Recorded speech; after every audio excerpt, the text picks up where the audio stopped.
Hello there. Welcome to Weird Music on the Glumburger channel. This is of course the show where we talk about music, right? Usually, we just talk about anything. Usually, you know, the videos make up the weird part, but sometimes it is the music as well, let's be honest with ourselves, you know. Today, we've got something that definitely comes under the weird category, you know, like this little release is so bizarre and so just overwhelming and weird. I don't remember exactly how I came across this. I remember how I came across this album.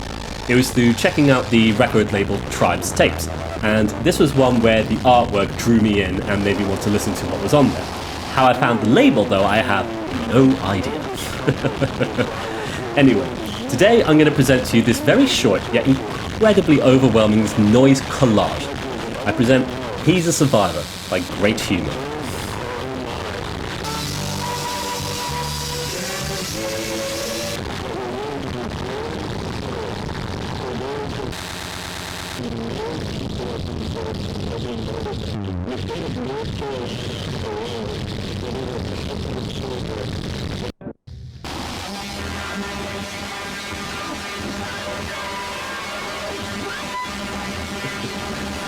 Goodness, this is so weird.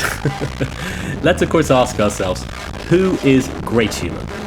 Well, Greathumour is the moniker for noise sound collage producer Max Eastman, owner and operator of Tribe's Tapes, the very label that Eastman released this little album on, as well as being this very unusual outlet for, you know, all things weird, noisy and experimental, right?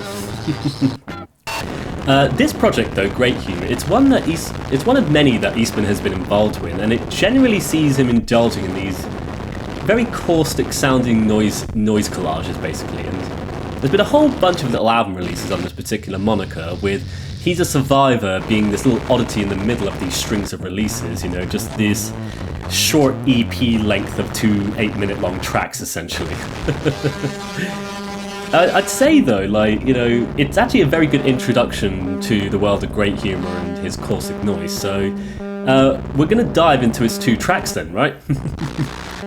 So, He's a Survivor opens up with Dying for Cigarettes. This is a smorgasbord of just many disparate sound sources all colliding in this such a harsh, uncomfortable and caustic fashion, essentially.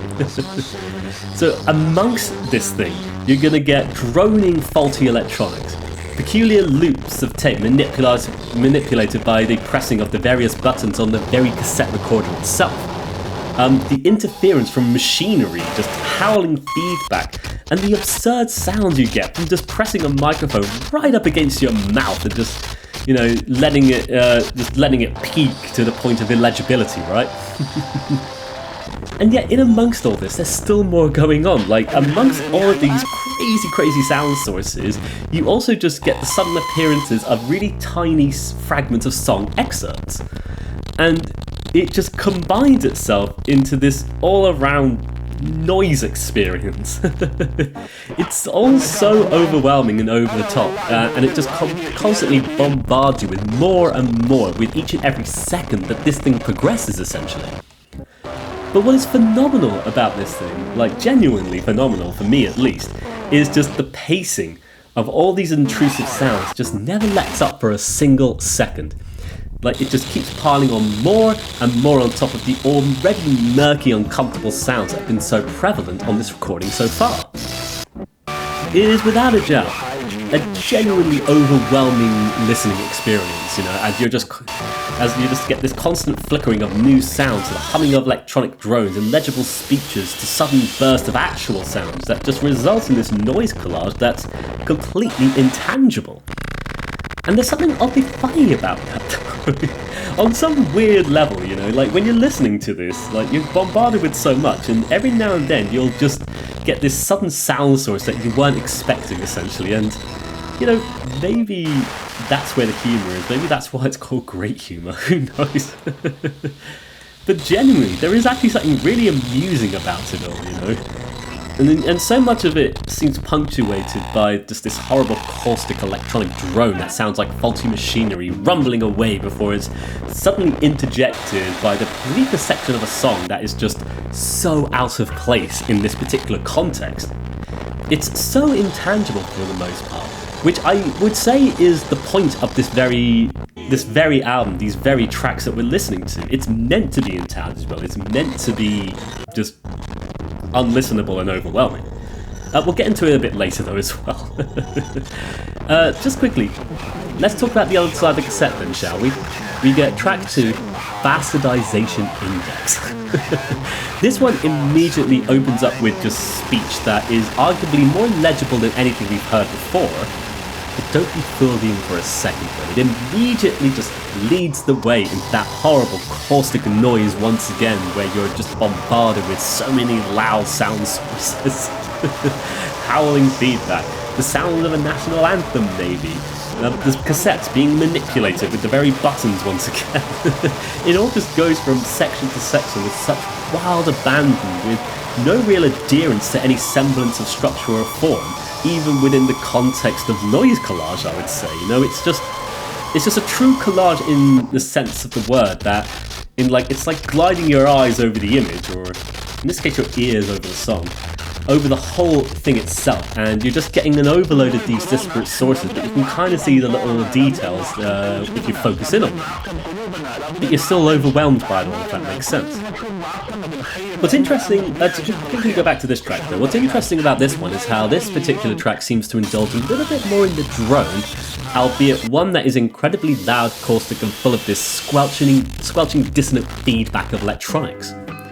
And as uncomfortable as it is to listen to, this one is arguably a little bit easier to listen to than the previous track, and maybe this is because by listening to this release in order, the whole overwhelming experience of it all just results in this weird uncomfortable track that's just feeling a bit easier, just purely because of everything that has preceded it up to this point, if that makes sense.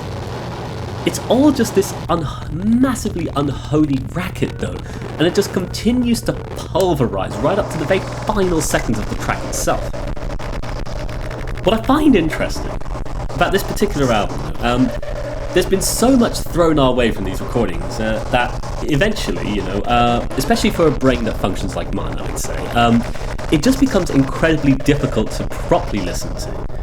The overloading sensation of the entire album, it just fries your mind, and eventually you just sit there hearing the sounds but not really taking them in, if that makes any sense. You just continue to get bombarded as your mind just wanders further and further away, just failing to even envision a context for any of these particular sounds you're hearing. And I find that fascinating, the way that different human brains operate when absorbing music like this, and with so many brains functioning to others, this kind of experience kind of differs from person to person. And to go into a little bit more, actually, there's actually some text provided on the Bandcamp itself, as well as a review actually that really goes into detail about this person's experience of listening to this. But it's very interesting what it said. I'm going to quickly read it out for you, as it provides a little bit of context for the peculiarities, I would say, the reason why this thing is so overwhelming. Culture is more rapidly digested than ever before. The amount of messages we are exposed to on a daily basis could possibly rival the production of individual thought. He's a Survivor is an exploration of this concept. What happens when more is perceived than could be made sense of? Fragmented, partial understandings, cuts up, modular electronics and tape loops are used to create a temporary insanity.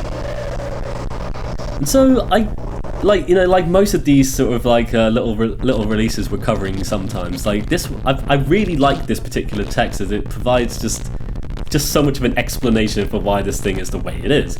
Especially the line he says, like, what happens when more is perceived than could be made sense of. It really ties together the whole overwhelming experience of this release, essentially. And it's, without a doubt, one of the most bizarre releases I've ever come across. It's one that doesn't prepare you for the insanity that's embedded on the tape, and instead it just launches off immediately with this very uncomfortable electronic dirge, and man, it just gets so overwhelming. It's such a challenging listen, no doubt. But for lovers of pure, unhinged and abstract noise, I would say there is a lot to enjoy here. Like, if you just like things that just overwhelm you, essentially. You're one of those people for some reason. To be fair, though, there is probably something interesting and maybe fun about the fact of bombarding your senses with overloading stimulus and seeing how your brain reacts to it and tries to apply context and understanding with it.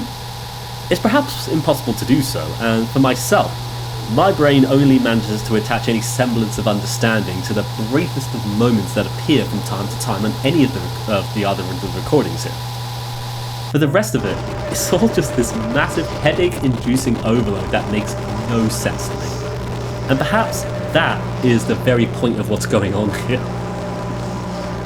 And before we close off, it would be absolutely remiss of me not to mention the album's artwork, of course. Like, there's no doubt in my mind that some of you watching this might recognise where this has been sourced from. And so usually when discovering new record labels and stuff, especially on Bandcamp, one thing that helps me dive into various releases is just the album artworks, of course. They draw me in for whatever reasons. And so when discovering Tribe's tapes, going through the Bandcamp, He's a Survivor drew me in with its incredibly yellow palette, of course, but also the use of a single frame from the well-known comic series Watchmen. And when I saw the album, I immediately recognised the panel as coming from Watchmen, in particular being a part where it's, the character is from the little story within the story, The Tale of Black Freighter, of course. And to be fair, that story is one of my favourite parts of the whole thing, truth be told. Like, I think it's a really good, harrowing story. But by having your artwork like this, what Eastman's done is able to draw, this particular listener in with something recognisable and tangible. And this is completely contrasted by the bizarre, illegible nature of the very recordings themselves. And it's so weird on some level, it makes no sense, but I find it interesting nonetheless, so I thought it would just be worth mentioning, And so with that, we've come to the end of our episode of Weird Music then, He's a Survivor is such a weird, peculiar album that's just an uncomfortable listening experience, whose only intent is to bombard you with so much information that it just cannot be made sense of. And with so many disparate sounds just colliding in this unholy racket, there's something weirdly brilliant about it, as a result, I would say. It's very unusual, but that's exactly the point, surely, right? I would believe so. I should say as well, though, when discovering Tribe's tapes, though, I did not know what album would be the first one I would talk about, but for some reason it just ended up being this one, and yeah, it's just this barrage of noise, essentially.